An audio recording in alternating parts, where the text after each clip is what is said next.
আয় জায়নামাজিটা বেচা দিবেন।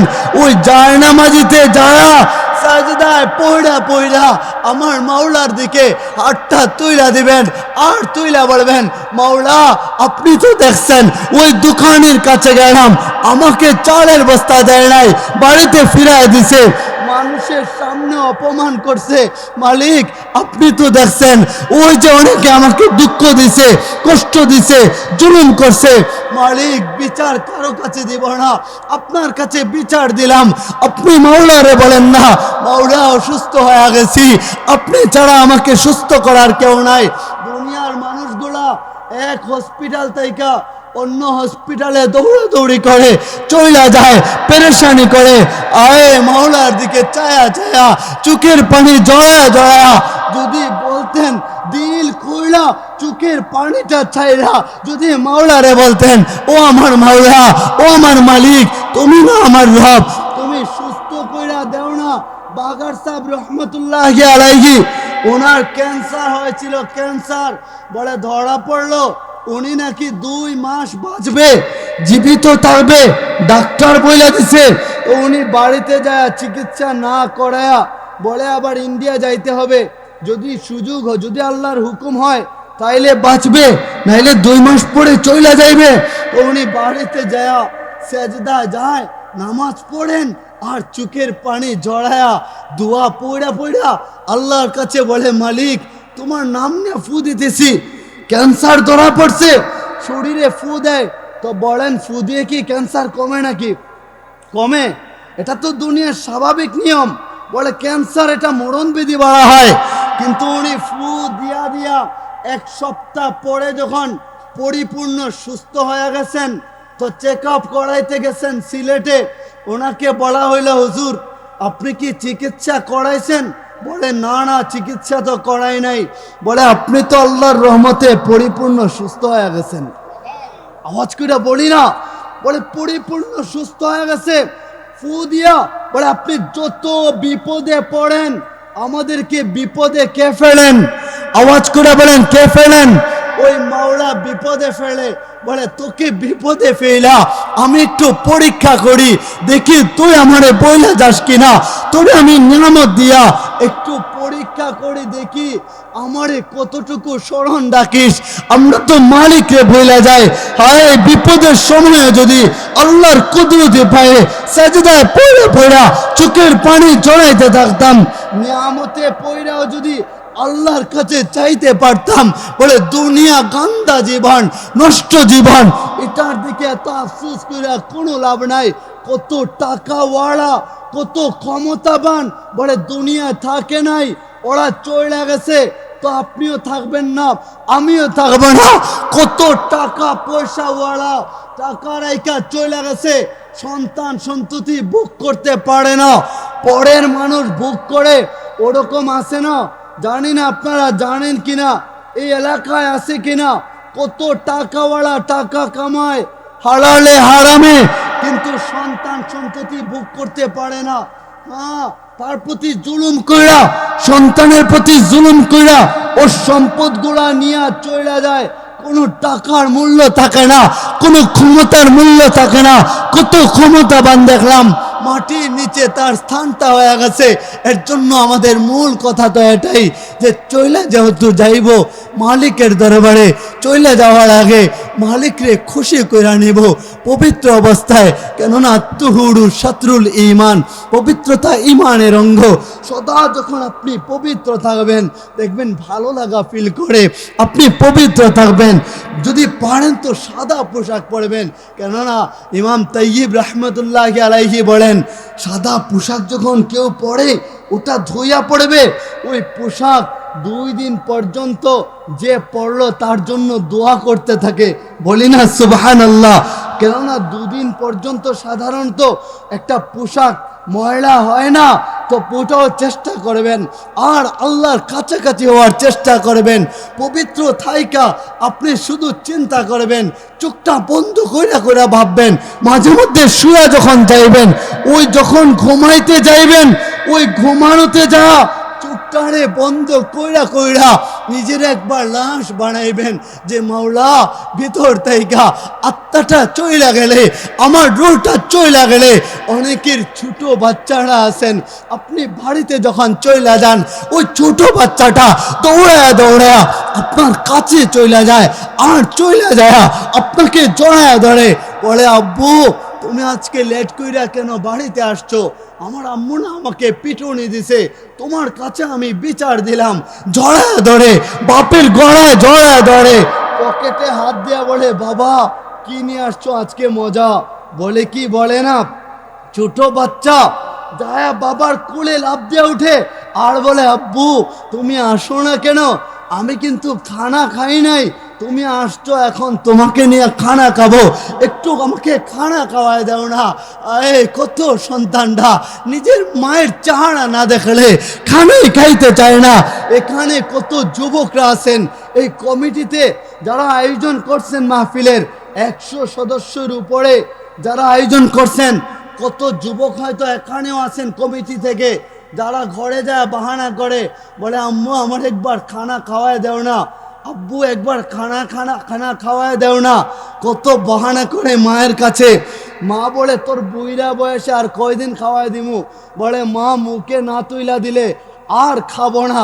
ওরকম বাহানা করে ঘরে যাওয়ার পরে কন্যা সন্তানটা দৌড়ায় দৌড়ায় চলে আসে আর বলে আব্বু তুমি এত লেট করে কেন আসছো? রাস্তায় কোনো অসুবিধা হয় নাই তো? যেদিন আপনার নামটা লাশ হয়ে যাইবে, আপনার ছোট বাচ্চাটা, ছেলে বাচ্চাটা ওই দৌড়ায় দৌড়ায় বাজারে চলে যাইবে, আর চলে যায় কাপড়ের দোকানে যায় বলবে ভাই আমার বাবা চলে গেছে। বলে তোর বাবা চলে গেছে? গতকালকে তো আমার দোকানে আসছিল, আমি তো চা খাওয়াই দিলাম, তোর বাবা তো ভালো ছিল, অসুস্থ তো ছিল না, কি অসুবিধা ছিল মরে গেল? বলে চাচা এত কথা বলার সময় নাই, কাফনের কাপড়টা দিয়া দেন না। চোখের পানিটা জড়ায় জড়ায় ওই কাফনের কাপড়টা হাতে নিয়া দৌড়ায় দৌড়ায় বাড়ির মধ্যে আসে। আর যখন বাড়িতে আসে, আসার সময় চিন্তা করতে থাকে আমার বাবা মরে গেছে, ওটা তো বিশ্বাস হয় না, মায়ে মরে গেছে, ওটা তো বিশ্বাস হয় না, স্ত্রী চলে গেছে, আদরের স্ত্রীটা, যারে ঝোড়া না ধরলে আপনার ঘুম আসে না। আদরের স্ত্রীর সাথে গল্প কইরা কইরা এমন সময় যায়, যুবকরা নতুন বিয়ে করছেন যারা, স্ত্রীর সাথে গল্প করেন, মজার গল্প, ওটা তো মালিক ভালোবাসে। স্ত্রীর সাথে গল্প করবেন, আনন্দ ফুর্তি করবেন, সারা রাত গল্প করে কাটায় দেয়, আর চিন্তা করে কাপড়ের কাপড়টা নিয়ে আইসা স্ত্রী চলে গেছে, এটা কি করে সম্ভব হয়? মা চলে গেছে, ওটা কি করে মাইনা নেওয়া যায়? সন্তান চলে গেছে, ওটা কি করে মাইনা নেওয়া যায়? বিশ্বাস করতে পারে না, রাস্তা দিয়ে আসে আর চোখের পানিটা জড়ায় জড়ায় পড়ে। কখনো মনে পড়ে যায় যদি এমন হয়ে যাইতো বাড়িতে যাইতাম আর যাই দেখতাম বাবা মারা যায় নাই, বাবা দাঁড়ায় গেছে, যদি এমন হইতো যাই দেখতাম মা বৈশা রয়েছে আর আমার সাথে কথা বলতেছে, হায় যদি এমন হইতো যাই দেখতাম আমার খোকাটা, আমার বাচ্চাদনটা দাঁড়ায় গেছে আর আমারে জড়ায় ধরছে। কত কিছু কথা মনের মধ্যে চলে আসে, মনে পড়া যায়, বাড়িতে এসে দেখে বলে না না না, যা কল্পনা করছিল সবই ভুল ছিল। চোখের পানিটা ছাইড়া দিয়া ছোট বোনটাকে বলে তুই কেন বাড়িতে দৌড়াস? বলে ভাইয়া বাবা তো চলে গেছে, তুমি বুঝি জানো না, কাফনের কাপড় তো নিয়ে আসলা, এবার বড়ই পাতা দরকার, বাড়ি রাঙিরা দিয়া বড়ই পাতা খুঁজা বড়ই পাতা নিয়ে আসা ওই ওখানে চূড়ায় আগুন জ্বলে। বলে কেন আগুন জ্বলে? বড় পাতিলে বড়ই পাতা গরম পানি একত্রিত কইরা পানিটা যখন মিশ্রিত করে দেওয়া হয়, যদি শীতের সময় হয়ে যায় না, প্রচন্ড শীত হয়ে যায়, পৌষ মাসের শীত, মাঘ মাসের শীত, বলে শীতের কারণে ঠান্ডার কারণে একটার পর দুটা মানুষ সোয়েটার পরে, জ্যাকেট পরে, কাপড় চোপড় পরতে থাকে। এমতা অবস্থায় যখন ওই গোসলখানায় বলে একটা ফ্যান্ডেল দিয়া বাঁকা কইরা একটা ফ্যান্ডেল দেওয়া হয়, বলে ওখানে কাউকে আসতে দিবি না। ওই রুমটাতে যখন নিয়ে যাওয়া হয়, নিয়ে যায় শরীরে পানি ঢাইলা দেওয়া হয়, ছোট বাচ্চারা যাদের আছে ওই বাচ্চাটা আঙ্গুল দিয়া বলবে আমার আব্বুর গায়ে পানি দিও না, আমার বাবা সহ্য করতে পারবে না। আপনাদের ছোট কন্যা সন্তানটা ও তাকাবে আর চোখের পানিটা চায়া দিয়া বলবে আমার মায়ের গায়ে পানি ডাইলা দিও না, আমার বাবার গায়ে পানি ডাইলা দিও না। বাবা সহ্য করতে পারবে না, আপনার সন্তান সন্ততিরা সহ্য করতে পারবে না।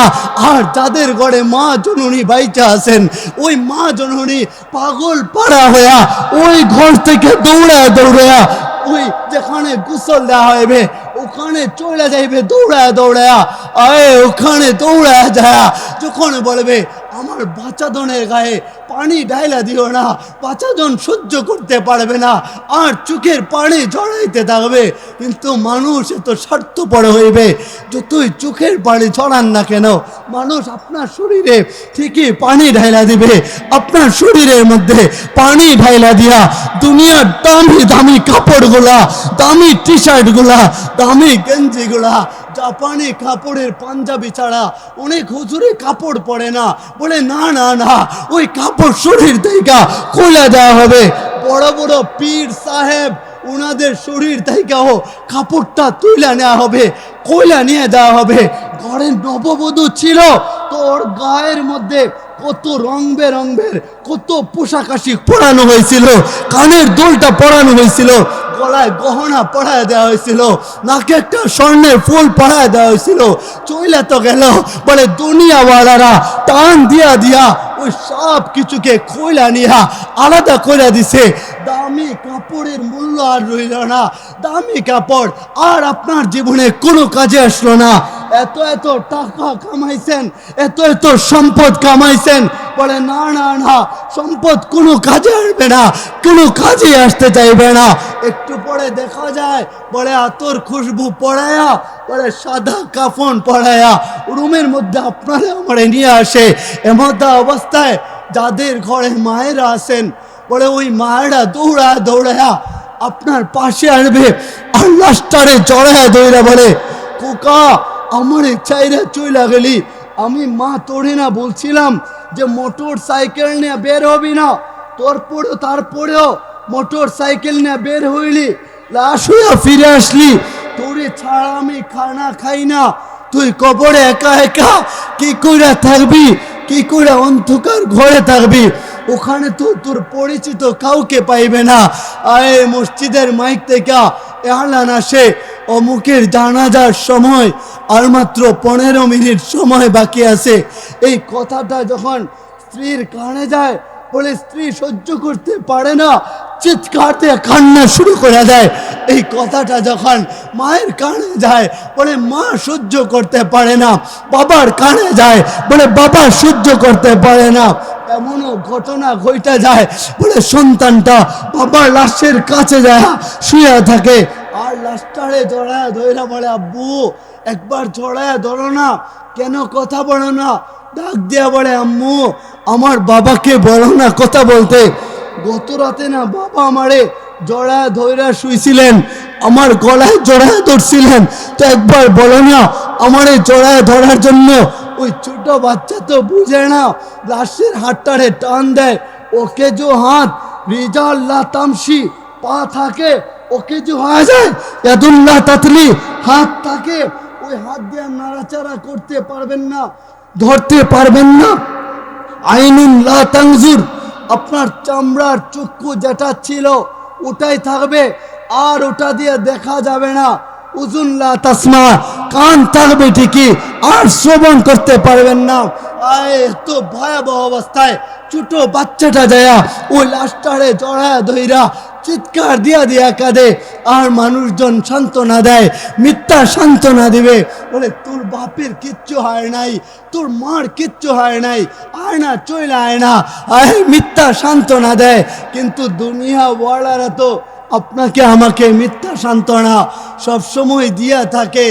আয় মসজিদের মাইক থেকে যখন আনান আসে অল্প সময় বাকি আছে, মা ঘরের চৌকাটে দইরা রাখে আর দইরা রাইকা রাইকা তাকায় দেখে জীবনের শেষবারের মতো একটা বাহন, যে বাহনে আপনি আমি কোনোদিন উঠি নাই, উঠতে মনেও চায় না, এত দামি একটা বাহন, জীবনের শেষ বাহন, আবার দামি বাহনটাকে ওকেজো কইরা মসজিদের এক কর্নারে ফাড়ায় রাইকা দেওয়া হয়।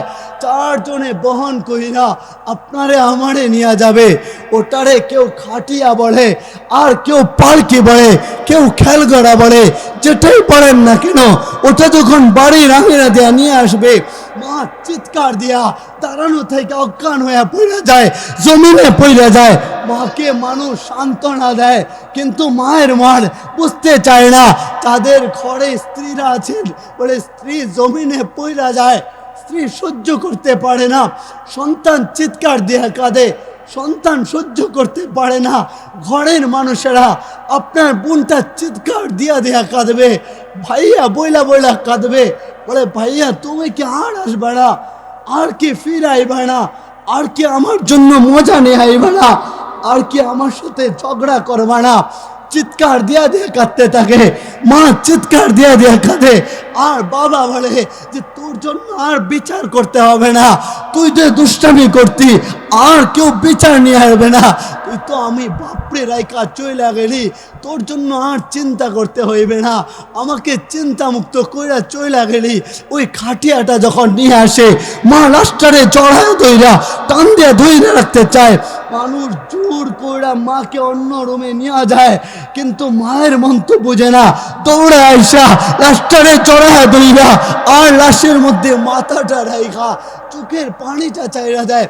কাপড়ের উপর যায় চোখের পানি পড়ে, কখনো মায়েদের চোখের পানিগুলা হায় ওই লাশের শরীরের মধ্যে পড়ে যায়, কালের মধ্যে পড়ে যায়। স্ত্রীর চোখের পানিটা যখন হাজবেন্ডের কাপড়ে পড়ে যাইবে, সন্তানের চোখের পানিটা যখন মায়ের মুখের মধ্যে পড়ে যাইবে, এমন ভয়াবহ অবস্থা হইবে, মানুষ জোর কইরা ওই খাটিয়ায় চইলা আপনারে আমারে ও একটা মাঠের দিকে নিয়ে যাইবে।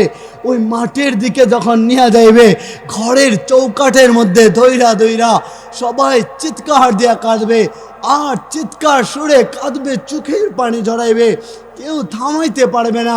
মসজিদের মাইক থেকে ঘোষণা হয় যে জানাজা শুরু হইতেছে, যারা শরীক হবেন তাড়াতাড়ি চলে আসেন না, ও জানাজা শুরু হয়। অনেক বন্ধু বান্ধব তো দেখতে আসছিল, ওনারা দেখে আবার অনেকে আসতে পারে না, বলে সময় তো শেষ, আর দেখতে পারবে না, বলে জানাজা শেষ কইরা ওই পালকিতে তুইলা দেওয়া হয়। দেখেন কাণ্ড কারবার। মালিক বলে শুনো, তোমার বাবা চইলা গেল তো সর্বপ্রথম তুমি কাঁধে তুলো, সর্বপ্রথম বাবাকে বলা হয়, তুমি তো ওর বাপ, তুমি আগে ধরো না, তো বাবা ধরে। যারা আত্মীয়রা ওই 4 পায়ের মধ্যে আত্মীয়রা আগে ধরতে থাকে, তারপর এলাকাবাসীরা ধরে ওটার মধ্যে ধইরা যখন চোখের পানি ছাইরা যখন বাড়ির আঙিনা দিয়ে নিয়ে যাওয়া হয়, চৌকাটে মা দাঁড়ায় থাকে আর খোকা বইলে ডাকে, সন্তান দাঁড়ায় থাকে, মা বাবা বলে থাকে, বাবা বইলে ডাকতে থাকে, বোন দাঁড়ায় থাকে আর ভাইয়া বইলে ডাকতে থাকে, স্ত্রী দাঁড়ায় থাকে আর ডাকতে থাকে, বলে আর কি জবাব দিব না, বাড়ির আঙ্গিনা দিয়া নিয়ে যাওয়া হয়। আপনি আমি এতটা স্বার্থপর হয়ে যাইব, কারো কথার জবাব দিব না। হায় যখন ওই কবরের পাশে নিয়ে যাওয়া হইবে, কিছু মানুষ চলে আসবে, কিছু মানুষ কবরে মাটি দেয়া চলে আসবে, ওই দূরে বাসটার যেখানে থাকবে, ও কিছু জায়গা যেখানে থাকবে, ওখানে মানুষ যেতে চায় না। আপনার বাবা আপনারে বলবে যে শুন না, ওই বাসটারে যাবি না, সাপ কামড়াতে পারে, সাপ তোকে কামড় দিতে পারে, বিচ্ছু থাকতে পারে, জিন ভূতের আশ্রয় হইতে পারে, ওখানে যাবি না। কিন্তু আপনার বাবা নিজে হাতে কইরা যেখানে দুনিয়ায় জীবিত থাকা অবস্থায় যাইতে নিষেধ করত, ওখানে রাইকা কবর কুইড়া মাটির নিচে রাইখা চলে আসে। তো বলেন আপনার আমার যেহেতু দুনিয়ায় কেউই সঙ্গী নাই, ওই কবরেও যাইব একা, দুনিয়ায় আসলামও একা, চলে যাইতে হবে একা, আবার আল্লাহর কাছে একা দাঁড়াইব, সঙ্গী কেউ থাকবে না। তো ভয়াবহ অন্ধকার ঘর, কবরে যাওয়ার আগে কবরের প্রস্তুতি নেওয়ার দরকার আছে না নাই? আওয়াজ করে বলি না, আছে না নাই? কবর কিন্তু অপরিচিত একটা জায়গা, মানে এত অপরিচিত জায়গা। দুনিয়ায় কোথাও আপনি গেলে সেখানে পরিচিত মানুষ খুঁজতে মনে চায়। আরে যদি বন্ধুর কাছে জানতো তো বলেন, দোস্ত এত লেট করতেছিস কেন? তুই না জানিস ওখানে তুই ছাড়া আমার কেউ নাই। পরিচিত মানুষ খোঁজে, অথচ দুনিয়া কত বড়, কত ব্যস্ত শহর। হ্যাঁ, এই ব্যস্ততার মাঝেও একা একা ভালো লাগে না। তো অন্ধকার ঘরে তো কোনো কথা আসবে না, কোনো আওয়াজ আসবে না। মিনহা খলাকনাকুম ওয়া ফিহা নুঈদুকুম, আপনাকে মাটি থেকে সৃষ্টি করা হয়েছে, মালিক বানায় নিছে। ওই মাটির ভিতরে আপনাকে আমাকে আল্লাহর হুকুমে রাইকা দেওয়া হবে।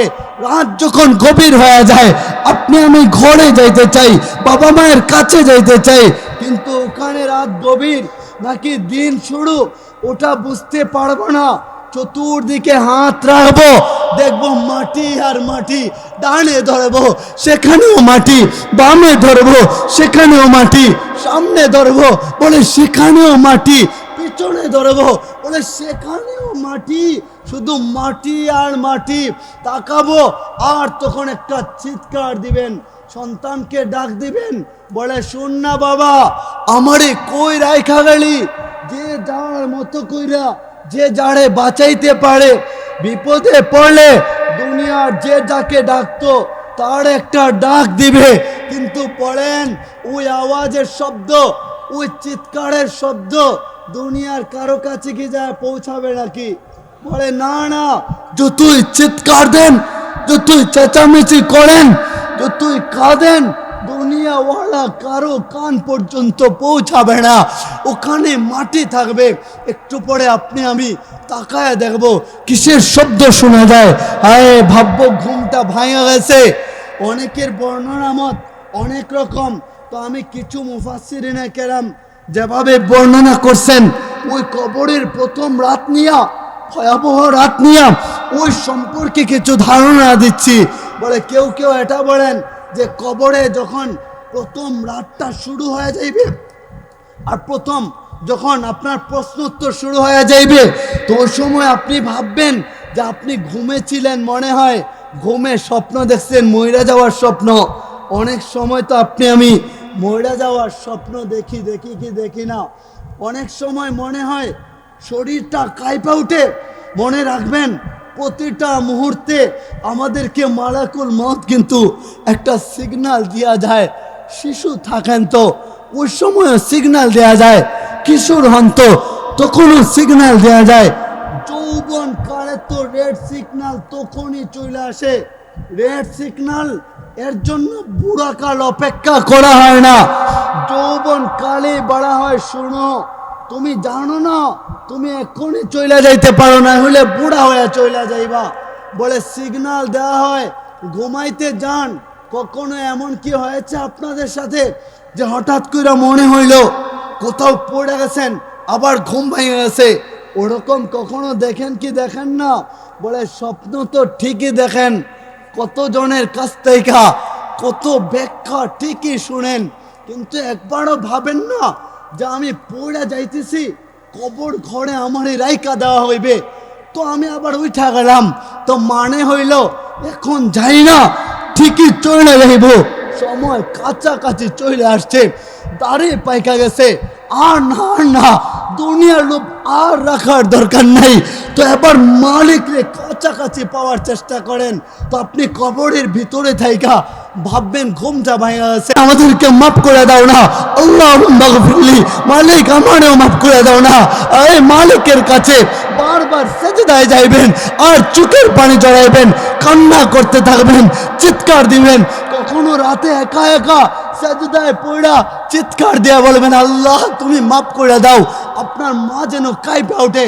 বলে কার কান্নার আওয়াজ শোনা যায়? বলে আপনার ঘরে যায় মা ধাক্কা দিবে, বলে বাবা যান আর কত কাঁদবি, আমি মা তোর জন্য দোয়া করি, আল্লাহ যেন তোরে জান্নাতবাসী করে, তোর যেন আল্লাহ জান্নাত দান করে, জান্নাতে আমল করার জন্য তোরে যেন কবুল করে। আল্লাহর কাছে চাইবেন, কখনো কখনো রাস্তায় যাইবেন, আল্লাহ নিয়ামত দেখা চিৎকার দিয়ে বলবেন মালিক তুমি না কাহার, তুমি জব্বার, আরে তুমি এত দামি, এত মূল্যবান, এত ক্ষমতাবান। ও মালিক আমি না দুর্বল, আমারে দেও না মাফ কইরা। আকুল তান্তা গাফুরুর রহিম, তুমি না বলছো তুমি গাফুরুর রহিম, তো তুমি গাফুরুর রহিম হইয়া যদি আমারে মাফ না করো তাহলে আমি যাব কার কাছে? আমার তো যাওয়ার কোনো জায়গা নাই, আপনার দরবার ছাড়া। আপনার দরবারে চলে আসলাম, তো দেন মাফ করে দেন। আল্লাহর কাছে আমাদের চাওয়া দরকার, আমাদের ভাবা দরকার। আশরাফি সাহেব হুজুর কি চলে আসছেন নাকি? হ্যাঁ কাছাকাছি আসছে না, ওনারা তো বিরক্ত হইতেছে বোধ হয়। হ্যাঁ বিরক্ত হইতেছেন না, অনেক সময় চলে যাইতেছে। বিরক্ত হয়েন না, অল্প সময় চলে আসবে। সুরের আলোচনা শুনবেন, দামি আলোচনা। তো বলছিলাম এটাই যে মাপ কি করে আল্লাহর কাছ থেকে চায়া নিব।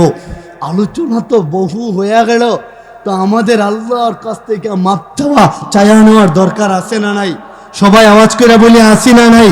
তো আল্লাহর কাছ থেকে মাপ চাইবেন। একটা মজার ঘটনা মনে পড়ে গেল, বলবো নি আপনাদেরকে। মুসা আলাইহিস সালামের জামানায় এক বদমাশ ছিল, বদমাশ। ওর বদমাইশির কারণে মুসা আলাইহিস সালাম ঘাড় ধাক্কা দিয়া ওরে শহর থেকে জঙ্গলে পাঠায় দিছিলেন।